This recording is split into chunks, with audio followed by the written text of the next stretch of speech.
The corridors of Kelvarn's eastern wing were never truly silent after midnight, but Sable had learned their rhythms well enough to move through them like smoke.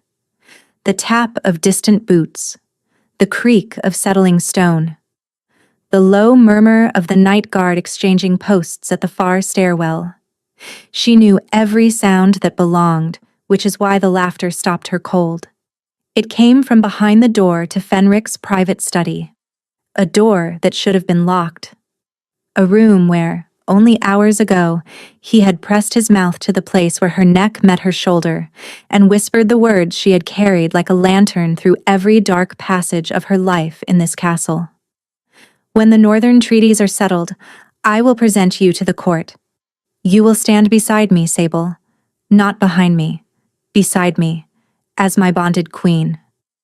She had believed him, had let those words sink into her marrow until they became part of her skeleton, part of the architecture that held her upright.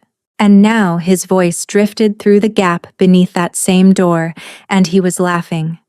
But it was the second voice that made Sable's blood crystallize in her veins. Valessa.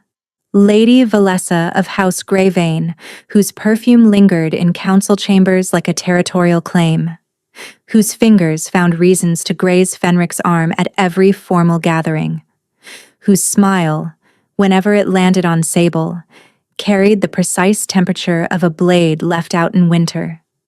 Sable pressed her back against the corridor wall. Her hand drifted to her lower belly, where a secret no larger than a whispered prayer had taken root 3 weeks ago. A secret she had planned to tell him tomorrow, on the anniversary of the night he had given her the claiming mark that pulsed beneath her collarbone like a second heartbeat. She should have kept walking, should have returned to her chamber and waited for him to come to her as he always did, smelling of cedar and ink, his eyes soft with the tenderness he showed no one else. But her feet carried her closer to the door, and the words that reached her through the ancient oak would carve themselves into her memory with the permanence of a scar. She pressed her ear to the wood and listened. She genuinely believes it, you know. Valessa's voice curled through the gap like poison silk. Every word. You should see her face when you leave her chamber.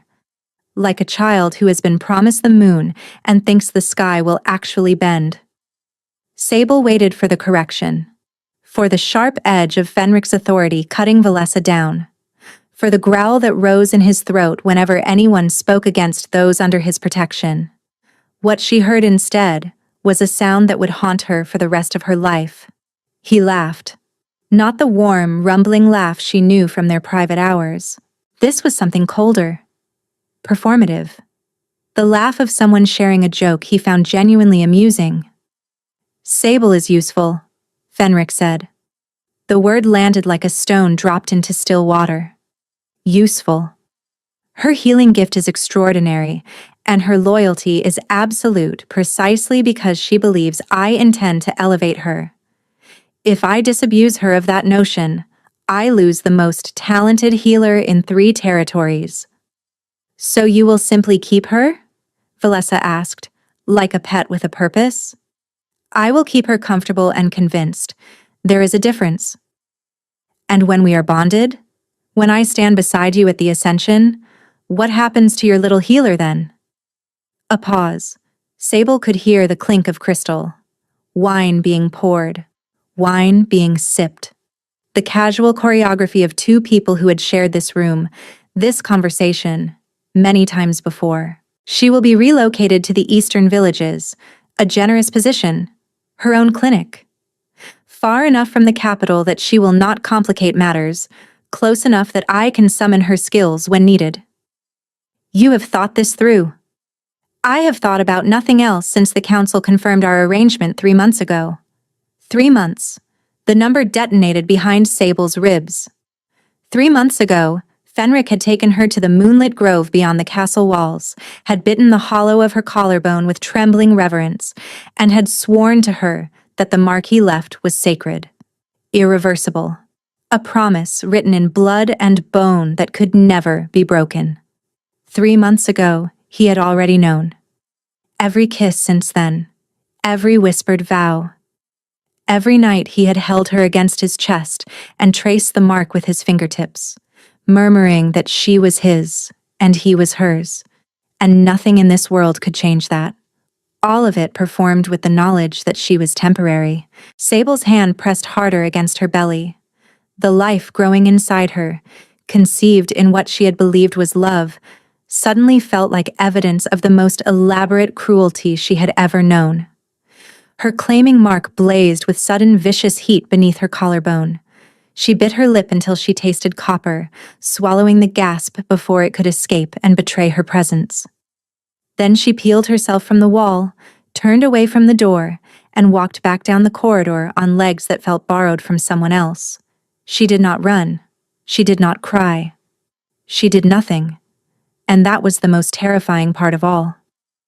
Sable's chamber was small enough that packing took less than 10 minutes.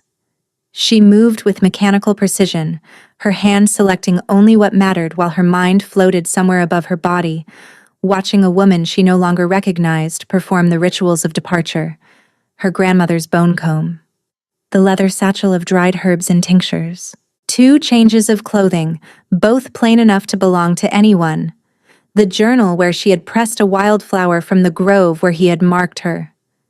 She stared at it for 3 heartbeats, then left it on the bed. Some things deserved to be abandoned in the places where they had been made into lies. She paused at the narrow window. Below, the castle grounds stretched toward the western forest, silver-washed under a moon that was 2 days from full. Somewhere in the wing above her, Fenric was still with Valessa, still laughing, still planning the life he would build on the wreckage of everything he had promised. Sable touched her collarbone. The mark throbbed with dull, persistent heat, as though his teeth were still pressed against her skin. Among wolf kind, a claiming mark was supposed to be a tether, a living thread connecting 2 souls across any distance. If she left, he would feel the pull. He would know something was wrong, unless he had never truly meant the mark at all. Unless a bond built on deception carried no weight in the world of wolves, she supposed she was about to find out. The servants' passage behind the kitchens led to a gate that opened onto the forest road. Sable had used it 100 times to gather herbs at dawn. The night guard knew her face and her habits. He nodded as she passed, thinking nothing of the healer woman and her leather satchel. He did not notice the finality in her step, did not see the way she paused at the tree line, one hand on the rough bark of an old oak, and looked back at the castle for the last time. I hope she was worth it, Sable whispered to the darkness. Then she turned north and disappeared into the forest, carrying his heir and his betrayal in equal measure. By the time dawn broke over Kelverin, she was already gone. 4 months had passed since the night Sable walked out of Kelverin, and the village of Durnhollow had nearly forgotten it had ever existed without her. She had arrived in the bitter cold of late autumn, a young widow, she claimed, carrying grief and a child in equal measure. The village elder, a woman named Osara with hands like knotted rope and eyes that missed nothing, had studied Sable's face for a long time before offering her the abandoned stone cottage at the northern edge of the pines. "We have not had a proper healer since my mother died," Osara had said. "You mend our sick. We do not ask questions you do not wish to answer." Now the first fragile shoots of spring were pushing through the frost, and Sable had woven herself into Durnhollow's rhythms so completely that her old life felt like a story that had happened to someone else. She delivered babies. She drew infection from wounds with poultices of yarrow and golden thread. She brewed teas for fevers and set bones with steady hands. And every night, after the last patient had gone and the candles had burned low, she sat alone in the dark with her palms pressed to the growing curve of her belly, feeling the child move beneath her skin. "You are strong," she whispered in the darkness. "Stronger than your mother, stronger than the lies that brought you here." She never spoke the father's name aloud, could not bring herself to form the syllables that had once tasted like honey and now sat on her tongue like ash. But the child seemed to know anyway. Whenever she thought of him, the kicks grew fiercer, more insistent, as if the small life inside her was demanding she acknowledge the connection she was trying so hard to sever. The movements had grown stranger in recent weeks, dueling rhythms, as if two small hearts were beating a counterpoint against her own. The midwife in the next village had measured her belly, raised an eyebrow, and said she might want to prepare 2 sets of swaddling cloth, but it was the mark that troubled her most. The claiming scar beneath her collarbone should have faded within weeks. A bond rejected, a connection severed. The mark was supposed to dissolve like frost on warm glass, leaving nothing behind but smooth skin and the memory of a mistake. Instead, it had darkened. The edges had sharpened, the lines growing more defined with each passing month, as if the bond was not dying but deepening. At night, the mark burned with a low, persistent heat that crept through her chest and settled behind her ribs like an ember refusing to go cold. And sometimes, in the thin hours before dawn, she felt something she could not explain. A pressure, a searching, a restless hunger prowling at the boundary of her awareness, like a wolf circling a campfire it could not reach. She told herself it was nothing, told herself that what was broken could not reach for what it had discarded. She was not entirely sure she believed it. Mistress Rowan? The voice belonged to Haddon, the tanner's boy, using the false name Sable had given when she arrived. She wiped the herb paste from her fingers and opened the door to find him breathless, his freckled face flushed with the particular excitement that only belonged to children delivering important news. Traders from the south, Haddon managed between gulps of air. They have come through the Grey Cross Pass. They say the Alpha King has lost his mind. The ground shifted beneath Sable's feet. She gripped the doorframe and kept her voice level. That sounds like the kind of story traders invent to sell more ale. But it is true. Haddon's eyes were enormous. They say he has torn apart every village between Kelvarin and the Ashward border searching for a woman. No one knows who she is. They say he has not slept in months. They say his wolf has taken over so completely that his own generals cannot hold a war council because the king shifts mid-sentence and runs into the forest. Sable's mark flared beneath her collarbone. She pressed her hand against it, feeling the heat pulse in time with her heartbeat. They say the crops in the eastern provinces have turned black in the soil. Haddon continued, the words tumbling out like stones from an overturned cart. The pack bonds are fraying. Wolves who have not shifted in years are losing control. The traders say it is because the king's bond is broken, and the whole kingdom is rotting from the inside out. Haddon. Sable's voice came out sharper than she intended. The boy flinched. She softened. Thank you for telling me. Now go help your father before he wonders where you have gone. After the door closed, Sable sank into the chair beside her hearth with her hands shaking in her lap. He was searching for her. Why would Fenric tear his kingdom apart for someone he had never intended to keep? Unless something had changed? Unless something had been wrong that night in ways she had not considered. The ember behind her ribs pulsed, and for the first time in months, Sable did not push it away. 3 days after the trader's visit, the wolves appeared. Sable saw them at dusk, standing where the pine forest met the meadow like sentinels carved from shadow. 4 shapes, their coats ranging from deep iron to pale ash, their eyes catching the last light with an intelligence that no ordinary animal possessed. They did not approach. They did not retreat. They simply watched her cottage with the patient, focused attention of soldiers awaiting orders. The mark beneath Sable's collarbone ignited. This was a searing, clawing heat that drove her to her knees on the cottage floor. One hand braced against the rough planks, the other pressed to her chest as if she could hold the fire in. She felt him, his presence, fractured and wild, pressing against her consciousness like a fist against glass. He was close. A knock at the door.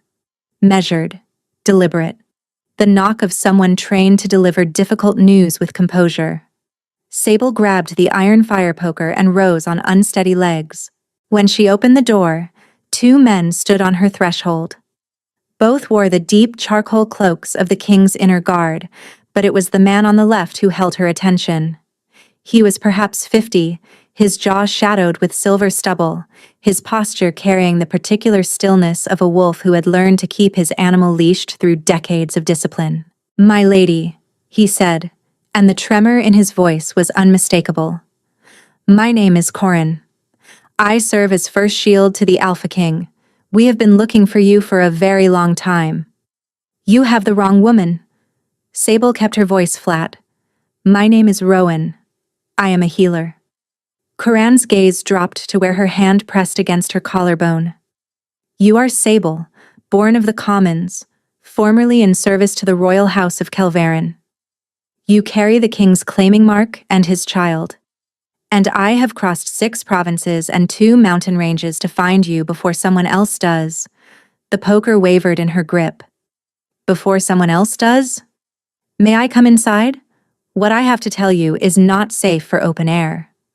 Sable wanted to refuse. But the mark was burning, the baby was kicking against her ribs, and the look on this man's face was not the look of a hunter cornering quarry. It was the look of someone delivering a warning. She stepped aside. Corin entered alone. He surveyed her cottage, the bundles of drying herbs, the simple furniture, the narrow bed with its threadbare quilt, and his jaw tightened with something that looked like anger directed at someone who was not in the room. "The night you left Kelvarin," he began, "the conversation you overheard between the king and Lady Valessa, it was not what you believe it was." Sable's grip on the poker turned savage. "I heard him with perfect clarity. He called me useful. He described his plan to discard me. There was no ambiguity. There was sorcery." The word dropped into the silence like a coal into snow. House Greyvane has employed a shadow speaker for years, a practitioner of vocal enchantment. It is a rare and illegal gift that allows the caster to construct false conversations using the voices of real people. The words you heard through that door were fabricated, planted specifically for you to overhear. Sable sat down hard on the edge of her bed. "That is impossible. I heard his laugh, his exact laugh." A shadow speaker does not imitate. They harvest. They collect fragments of a person's voice over weeks and months, then weave them into new sentences indistinguishable from the original. Valessa had access to the king for years. She had more than enough material. Why? The question tore from Sable's throat. Why go to such lengths? Because the king intended to announce you as his bonded mate at the Ascension ceremony. The Greyvanes learned of this through a spy in the king's household. They knew that once the bond was publicly declared, their daughter's claim would be destroyed. So they manufactured a conversation designed to drive you away in silence, without confrontation, without giving the king a chance to explain. Sable pressed both hands to her face. The memory replayed behind her closed eyes. The laughter, the clink of crystal, the casual cruelty. She had examined that conversation 1,000 times during her exile, searching for cracks, for inconsistencies, for any sign that what she heard was not real. She had found none, because the magic had been flawless. "What happened after I left?" she heard herself ask. "The king went to your chamber at dawn, as he did every morning. He found it empty. No letter, no explanation." Corin's expression darkened. He tore the room apart with his bare hands before his wolf took over completely. He shifted and ran. For 3 days, we could not find him. When we did, he was 70 miles north, half wild, following a scent trail that your head start had made nearly impossible to track. It took 6 of us to bring him back to human form. Coran's voice lowered. He has not been fully human since. The bond between you did not break when you left. It stretched, and it has been pulling him apart. His wolf believes its mate has been stolen. It does not understand departure. It only understands that she is gone. Sable's mark pulsed with agonizing heat, and she felt something that broke through her carefully constructed armor. Grief. Bottomless, howling grief. Not the grief of someone who had lost a convenience. The grief of a wolf who had lost its soul. "There is more," Corin said, and the shift in his tone made Sable's stomach clench. He withdrew a folded parchment from inside his cloak. The seal was broken, but the impression in the dark wax was unmistakable. A silver serpent coiled around a dagger. House Gravane. "We intercepted this 4 days ago." Sable took the parchment with numb fingers and read the 3 lines written in elegant, unhurried script. "The healer has been located north of the Grey Cross. Dispatch the quiet knives before the next moon. The king must have nothing to find." "Assassins," Sable breathed. "The Greyvane's private killers. We do not know how many have been sent or how close they are." Corin knelt before her. "Fenric will find you with or without my help. The bond is leading him to you like a compass needle finding north, but the quiet knives may arrive first." A howl split the evening air from the direction of the forest, low, sustained. A warning call that made every hair on Sable's arms stand rigid. Corin was on his feet instantly. "That is not one of ours." New shapes moved between the pines, darker, leaner. They slipped between trees with the fluid coordination of predators who had hunted together many times before. And behind them, barely visible against the darkening sky, a figure on horseback, hooded, still, watching. The quiet knives had arrived. The first arrow came through the kitchen window before Sable could draw breath to speak. It buried itself in the wall behind her head, with a sound like a cleaver hitting a block. Corin moved before the glass had finished falling, his body driving her toward the floor as a second arrow split the air where her chest had been a heartbeat earlier. She hit the ground hard, her arms wrapping around her belly, and she registered the dark, glistening liquid on the arrowhead still quivering in the wall. "Poison. They are not here to capture you," Corin said, his voice stripped of everything except tactical calm. "They are here to end this quickly." The guard at the door had already shifted, his human form erupting into a broad-shouldered wolf that launched itself through the doorway toward the tree line. A chorus of snarls erupted from the darkness, then a yelp, then silence. Corin pressed a blade into Sable's hands. The handle was wrapped in leather, the edge gleaming with a faint silver sheen. Moon-forged steel, it will cut anything that bleeds, shifted or not. Stay behind the hearth. Do not come out until you hear my voice or the king's. Corin, there are too many. There are always too many. That is why I have done this for 30 years. He smiled, brief and fierce, and then his body reformed into a slate-gray wolf that crashed through the side window to meet the attackers. Sable crouched behind the stone hearth, the moon-forged blade clutched in her fist. Through the ruined windows she could see the battle in jagged glimpses, Coran's wolf grappling with 2 darker shapes, the flash of teeth. Dark stains on white snow. A third dark wolf circled wide and came through the back door. It was inside the cottage before Sable could scream. Its eyes, flat and professional, and utterly without mercy, fixed on her belly. It lunged. Sable swung the blade. The moon-forged edge caught the wolf across the muzzle, and the animal shrieked, stumbling sideways. But it recovered fast, resetting its stance, preparing to charge again. And then something detonated inside Sable's chest.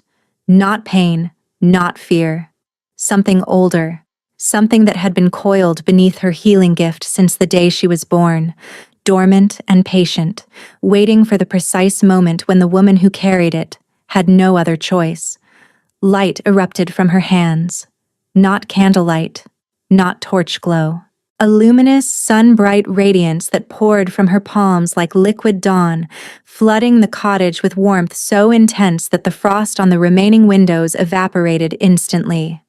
The dark wolf recoiled, its fur smoking where the light touched it, and a sound tore from its throat that was less growl than whimper. It scrambled backward and fled into the pines. Sable stared at her own hands. The light pulsed in time with her heartbeat, steady and warm and primordial. She had spent her life believing her gift was small, useful for mending cuts and easing fevers. A servant's talent. This was not small. Through the window she saw Corin pinned against a fallen pine, 3 wolves circling him with bared teeth. His gray fur was torn and darkened with wounds. One hind leg dragged at an angle that meant something was broken. Sable did not make a conscious decision. Her body simply moved. She stepped through the doorway into the freezing night, bare feet pressing into the snow, her hands blazing with radiant fire, and she walked toward the wolves who were killing the wolf who had come to save her. "Get away from him." Her voice carried something beneath the words, a resonance that vibrated in the bones, in the marrow, in the deep animal architecture of every wolf in the clearing. The 3 attackers froze, their heads turned, their pupils contracted to pinpoints against the blinding light. Sable knelt beside Corin and pressed her burning palms to his shattered leg. She felt the fracture knitting beneath her touch, felt the damaged tissue reaching for wholeness, felt the healing pour out of her with a force that left her dizzy and gasping. Corin's wolf went still as the pain released its grip. The 3 dark wolves broke and ran, vanishing into the forest like smoke pulled by wind. But the hooded rider had not moved. Sable looked up to see the figure at the far edge of the clearing. A crossbow rested across the saddle, its bolt aimed with unhurried precision at Sable's chest. "Impressive," a woman's voice called from beneath the hood. "House Greyvein will be fascinated to learn that the king's little healer is something considerably more than advertised." Sable's power flickered. The healing she had poured into Coran had hollowed her out, and the light in her palms was dimming like a lantern running low on oil. The rider's finger tightened on the trigger. And then the earth shook. A concussive, ground-splitting impact that repeated in rapid succession, growing louder with each strike, as if something enormous was running toward them with enough force to crack the frozen ground beneath its feet. Trees snapped like kindling. A pine that had stood for 200 years toppled sideways with a groan. The hooded rider's horse screamed and reared, and for the first time, the woman's composure fractured. A wolf the size of a draft horse exploded from the tree line. Its fur was black as a moonless sky, its eyes twin furnaces of molten gold. It crossed the clearing in 2 strides, and its jaws closed around the crossbow, snapping the weapon apart in a burst of splintering wood and twisted steel. The rider was thrown. She hit the ground, rolled, tried to rise. The black wolf planted one paw on her chest and pressed her into the snow with casual, absolute authority. It held her there for 3 heartbeats. Then it turned its head toward Sable. Those eyes. She knew those eyes, had seen them soften in firelight, had watched them close in the moments before sleep, had believed, once, that they would be the last thing she saw at the end of every day for the rest of her life. The black wolf released the rider and walked toward Sable with steps so careful they barely disturbed the trampled snow. It stopped before her, lowered its great head, and pressed its nose, gently, impossibly gently, against the curve of her belly. Both babies kicked at once. The wolf made a sound she had never heard from any creature, a low, broken keen that resonated below the threshold of hearing, not a growl, not a whimper, a prayer. "Fenric," Sable whispered. The shift happened between one breath and the next. One moment the black wolf stood before her. The next, a man knelt in the snow, his hands hovering over her belly, his entire body shaking with a tremor he could not control. He looked up at her, and the Alpha King of Kelvarin was weeping. Sable had prepared for this moment without knowing she was preparing. During her exile, she had rehearsed 1,000 versions of what she would say if Fenric ever found her. Cold versions, furious versions, versions where she dismantled him with surgical precision, using his own words as the blade. None of those versions had accounted for this. His cheeks were hollow. His dark hair hung lank and unwashed. His eyes, those tawny eyes that had once carried the easy authority of a born king, were sunken and rimmed with shadows so deep they looked like bruises. He had lost weight, lost color, lost some fundamental architecture of selfhood that she could not name. "You are alive," he breathed. "You are here. You are—" His gaze dropped to her belly. His hand reached toward it, shook, and stopped. "May I?" The question cracked something in Sable's chest that she had spent months sealing shut. She took his hand and placed it against the curve where his children grew. The children moved immediately, both of them. Dueling kicks from opposite sides that made Fenric's eyes widen and his breath catch, and his hand flatten against her dress as if trying to feel every possible inch of what he had missed. "Children," he whispered. "Our children. Sable, why did you not? Do not." The word came out like a blade leaving a sheath. Sable stepped back, pulling away from his touch. "Do not ask me why I kept this from the man who called me useful." Fenric flinched. "Called you— what?" "I heard you. I stood outside your study door and listened to you laugh with Valessa about how convenient I was. How my loyalty was guaranteed because I was too naive to see through your performance. How you planned to exile me to some village clinic like furniture being moved to storage." "Sable, I never said those words." "I heard your voice, Fenric. Your exact voice. Your exact laugh. Do not tell me I imagined it. I am telling you it was manufactured." Fenric rose to his feet, and even diminished, even ravaged by months of suffering, his presence filled the clearing like a change in atmospheric pressure. "Corin told you about the shadow speaker?" "Corin told me a story that conveniently absolves you of everything." "It is not a story." Fenric's voice cracked. "Do you think I would call you useful? You, Sable? The woman I marked because my wolf recognized you before I had the courage to say the words aloud? How convenient. A magical explanation that erases your betrayal entirely. Because I am dying, Sable." The clearing went silent. "The bond. When you left, it did not break. What we have is a true mate bond, the first in the Kelveran bloodline in 7 generations. And when you disappeared, the bond did not sever. It stretched.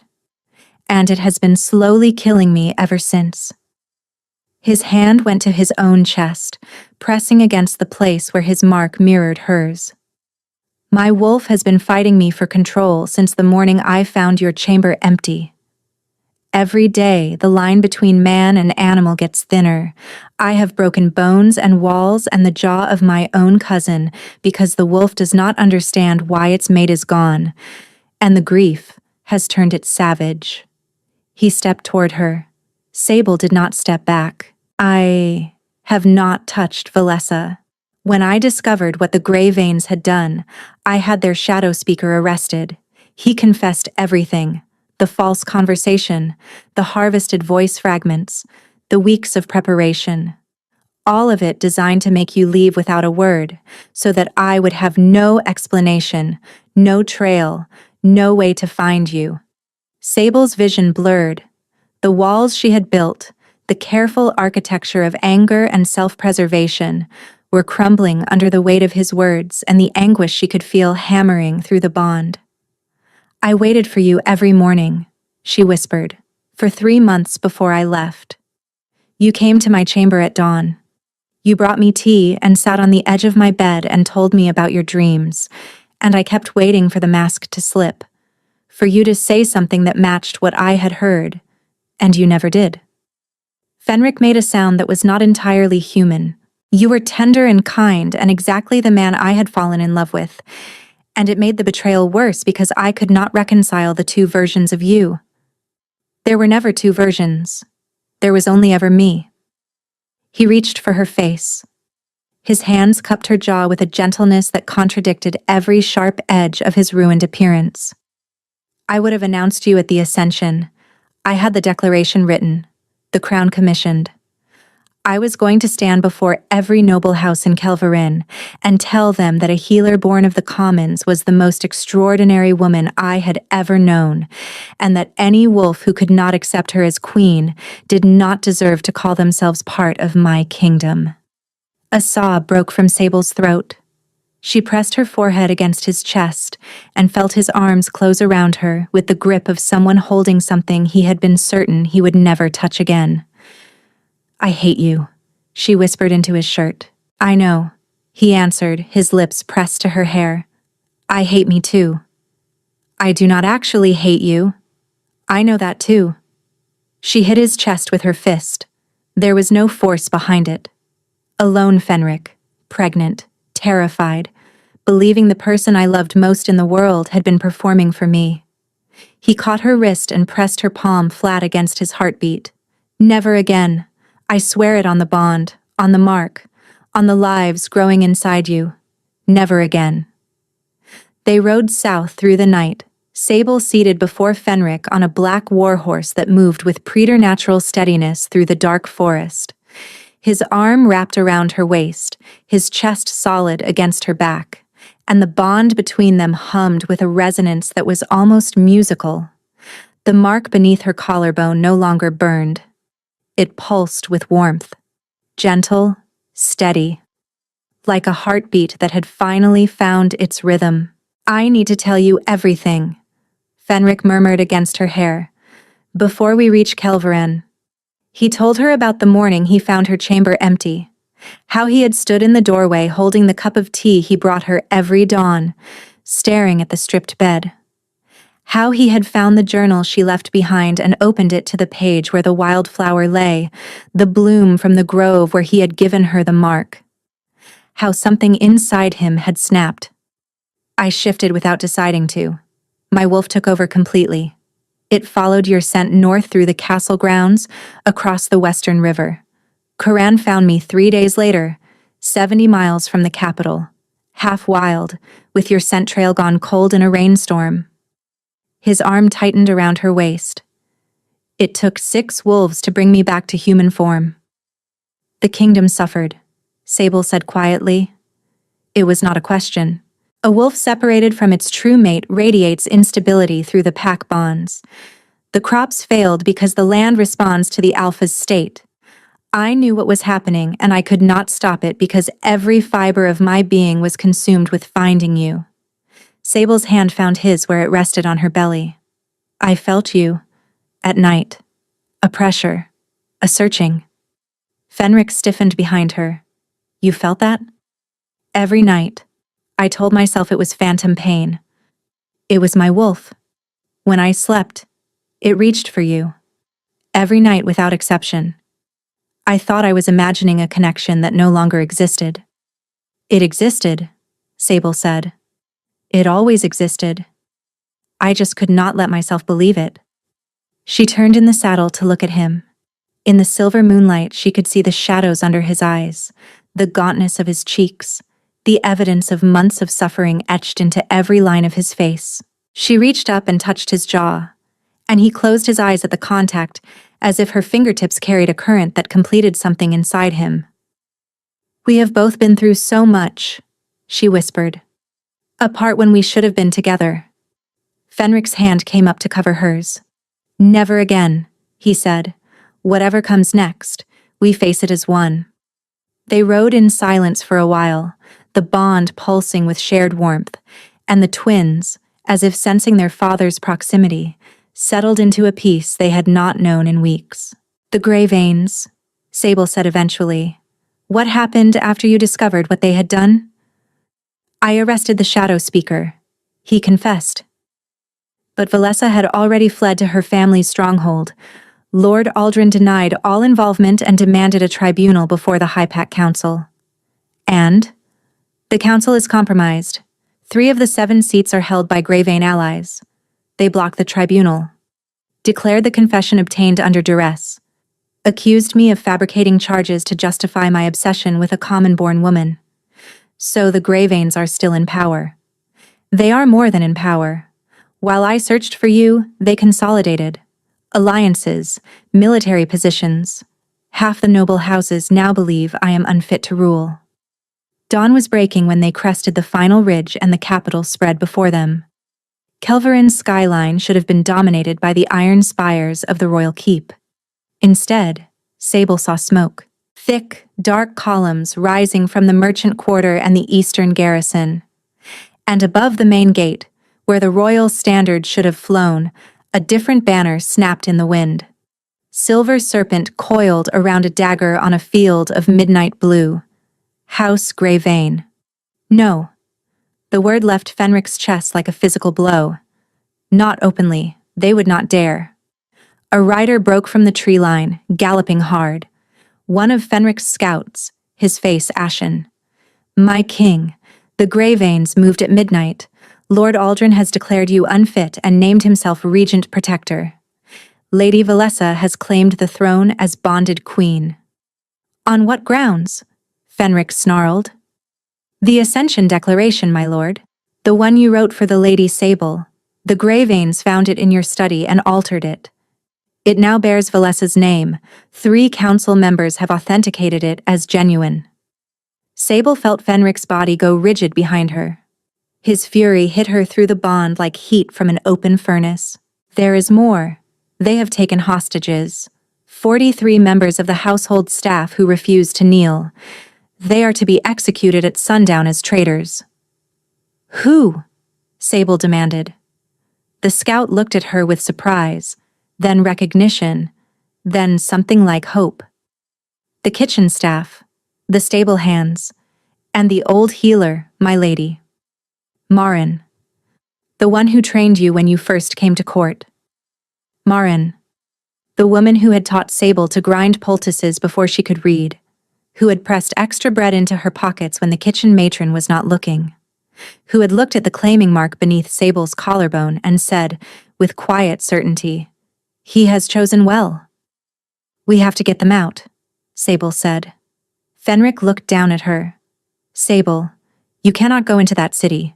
If the Grey Veins capture you, if we do nothing, 43 people die because they were loyal to you.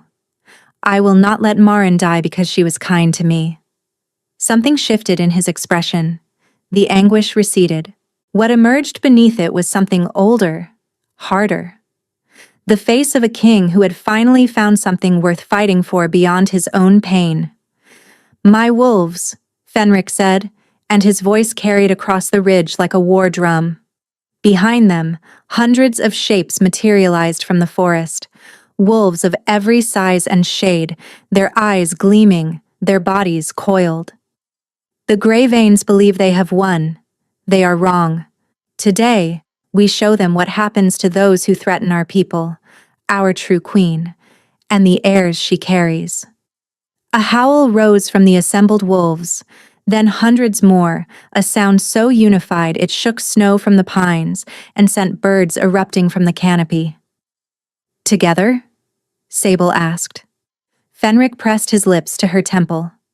"Always." The army surged down the ridge, and at its head, with his mate held close, the Alpha King rode to war.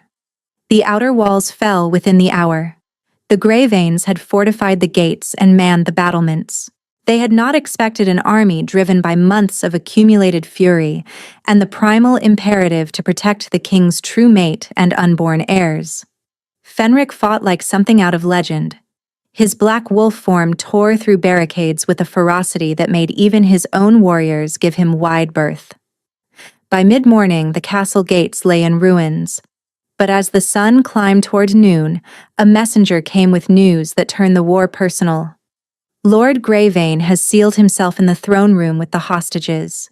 He says if the king does not surrender, he will execute them all, beginning with the old healer. Sable was moving before the messenger finished speaking. Her back ached. Her belly strained against her dress. The children inside her kicked with agitated force. None of it mattered. She found Fenric at the throne room doors, held back by Corin and 2 other wolves. "You cannot go in," Corin was saying. "It is a trap.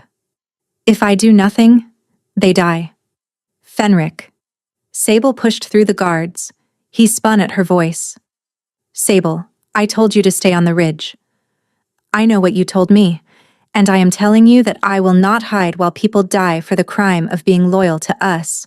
She placed her palm against his chest. I love you. I loved you when I thought you had betrayed me. I loved you through exile and heartbreak. And I will not let that love make me a coward now. She turned toward the sealed doors. Lord Greyvane, she called. I am Sable, the woman your family has spent considerable resources trying to erase. I am coming in. Alone. Silence. Then a voice she did not recognize. Older. Cultured. The healer girl. How unexpectedly bold. Enter. Sable, no. Fenric caught her arm. She placed her free hand against his cheek. Trust me. The way I should have trusted you that night. Please. Something passed between them. Not words. Faith. And beneath it, a prayer. Fenric released her arm. Sable pushed open the doors and stepped into the throne room. 43 hostages knelt in rows before the raised dais, their hands bound with iron, their faces white with exhaustion.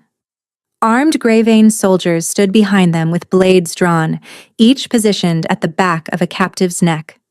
On the throne that belonged to Fenric sat Lord Aldrin Greyvane, his silver hair immaculate. Beside him, draped across the armrest, sat Valessa. Her frozen lake eyes found Sable immediately. So this is what all the fuss has been about, Valessa said, a servant with a swollen belly and dirt on her feet.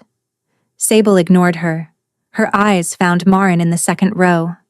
The old healer's face was bruised, her silver hair matted and tangled, but her eyes were fierce and clear. Run, child, Marin whispered, while you still can. I am done running. Sable turned to face Lord Greyvane. You want the king's surrender. I am offering you something more valuable. And what might that be? Me. Sable placed both hands on her belly. The king's true bonded mate and his unborn heirs. Take me as your hostage. Release the others. The roar from beyond the doors shook dust from the ceiling. Fenric's agony tore through the bond, and Sable felt every edge of it. But she held her ground. Greyvane studied her. Then he smiled. How delightfully sacrificial. I accept. He waved a hand. Release the prisoners. Secure the girl. Father. Valessa straightened. This is a mistake. She is more dangerous alive than dead. A living hostage who carries the royal bloodline is a leash around the king's throat. Guards. Proceed. The hostages stumbled toward the doors in disbelief.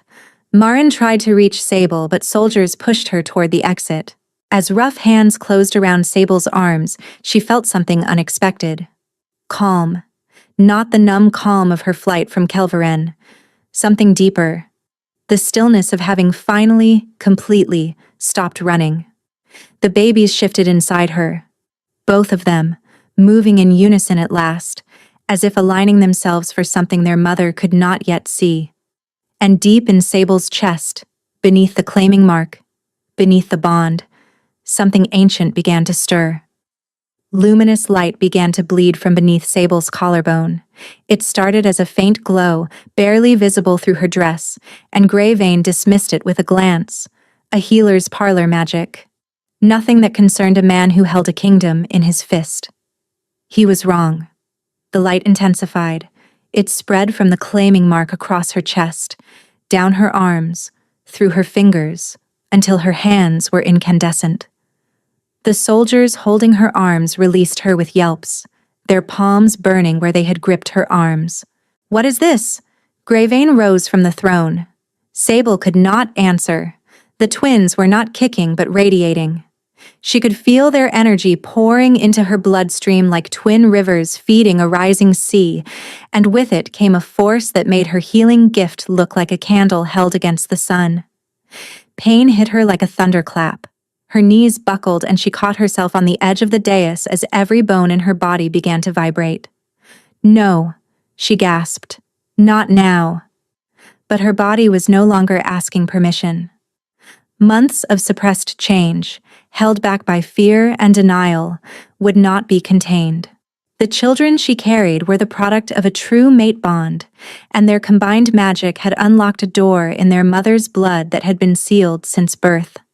She was shifting, for the first time in her life, without warning, in the center of an enemy stronghold. The throne room doors exploded inward.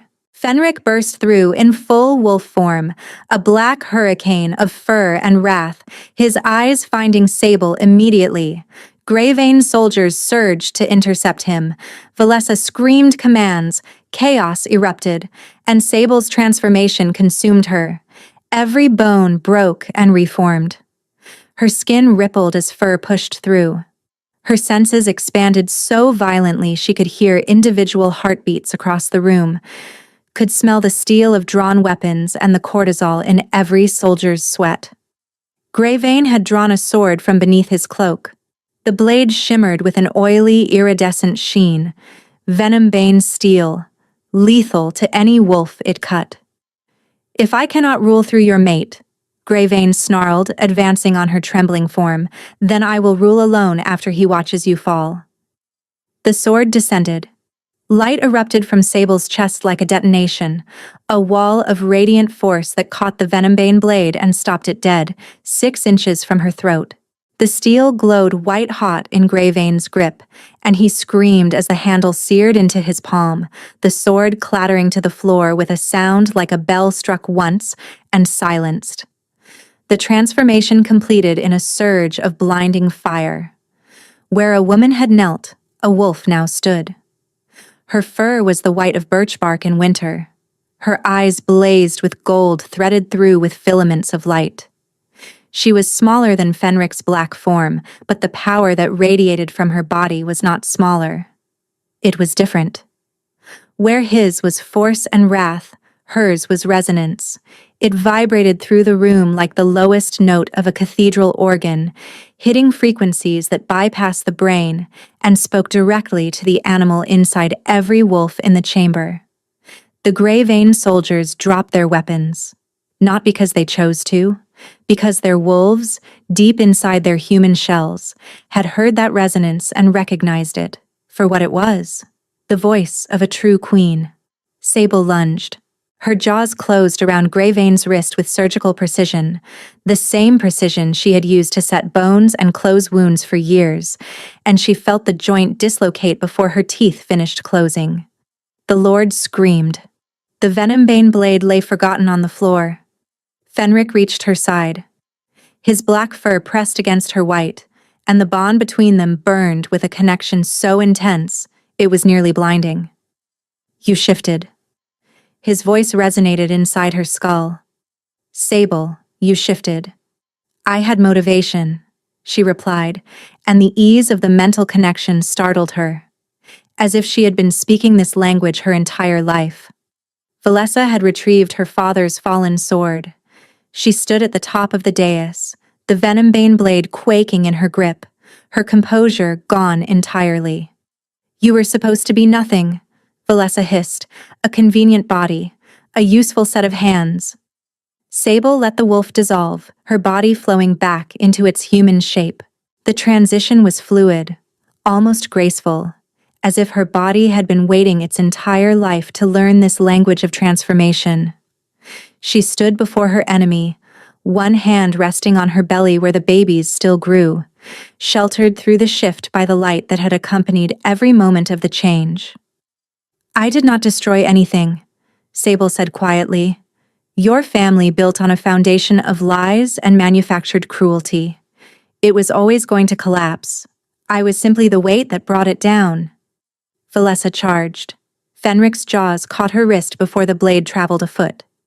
He shifted back, holding the struggling woman immobile while his wolves flooded the throne room. "Valessa of House Greyvein," Fenric announced, "you and your family are charged with treason, conspiracy against the crown, employment of illegal sorcery, and the attempted murder of the true Queen of Kelvarin. You cannot do this. The declaration bears my name." A forged declaration built on a stolen document. His eyes were molten gold. "You took the words I wrote for Sable and put your name where hers belonged. as if replacing a name on paper could replace a bond written in blood and bone and soul. Guards took Valessa. Coran, battered but standing, directed the wolves to secure Lord Greyvane. Fenric turned to Sable. His hands found her face, and this time there was no hesitation. He held her, as if she were the answer to a question he had been asking for months. "Are you hurt?" he asked. Sable took inventory. Her body hummed with unfamiliar energy. The constant ache beneath her mark was gone, replaced by resonant warmth that matched his heartbeat. "Better than well," she said. "I think the shift healed something that was broken long before the Greyvanes broke it." Fenric pulled her close and held her, and she felt the last of his walls come down. They completed the bond that evening in the chamber above the throne room, with the sounds of a liberated castle drifting through the window. Sable pressed her mouth to the place where Fenric's neck met his shoulder and let her claiming bite seal against his shoulder. The bond detonated between them. Not pain. Completion. Two halves of a circuit finally closing, and the current that rushed through them carried everything. Every memory, every hidden corner of two hearts laid bare. She saw the morning he found her chamber empty, the cup of tea growing cold, the wildflower falling to the floor, the moment his wolf took over, the blind run northward. The nights Corin and 5 other wolves pinned him against frozen ground, while he howled her name until his throat bled. And he saw himself through her eyes, not a deceiver. The man who brought her tea at dawn and traced her mark with reverent fingertips. The one whose absence had left a wound no healing magic could close. When she released him, they were both shaking. "My queen," he breathed. "My king," she answered. In the weeks that followed, the Greyvanes faced judgment. Lord Aldrin was condemned to death for treason. Valessa was stripped of her name, her wolf sealed dormant by the same sorcery her family had once wielded as a weapon, and she was confined to a windowless tower in the eastern marches, condemned to spend her remaining years listening to the howls of wolves she could never again become. The shadow speaker, whose testimony had unraveled every thread of the conspiracy, was exiled with his voice magically sealed, never to harvest another person's words. The kingdom healed. The crops pushed green shoots through thawed earth. The wolves who had gone wild returned to their senses as the completed bond radiated stability through every pack in the realm. And on a warm evening in late spring, as light poured through the windows of the royal chamber, Sable gave birth to twins. A boy with his father's dark hair and hands that already glowed faintly when he gripped his mother's finger. A girl with fur the color of birch bark when she shifted, minutes after birth, and eyes that burned with gold. Fenric held his children with tears on his face and wonder in his hands. "Thank you," he whispered to the woman who lay exhausted and radiant, and finally, completely, home. "For fighting for us when I could not fight for myself." Sable reached up and traced the claiming mark on his throat. The mark that matched the one beneath her collarbone, both healed into silver scars that sang to each other with every heartbeat. "I never stopped fighting," she said softly. "Even when I thought I was running, I was fighting my way back to you. I just did not know it yet." Fenric leaned down and kissed her, and the bond between them hummed with the low, warm frequency of something permanent, something that had survived poison and politics and exile, and the worst kind of cruelty that one heart could inflict upon another, and had emerged not merely intact, but stronger, tempered, unbreakable. Their children stirred between them, 2 small bodies carrying the combined legacy of a healer's compassion and a king's strength, and the bond that held their family together beat in perfect, endless rhythm. Outside the window, the wolves of Kelvarin lifted their voices in a chorus of joy that carried across the kingdom, over mountains and forests, and the eastern tower where a nameless woman listened to the sound and understood at last what she had lost. Thank you so much for listening. I hope you enjoyed this story.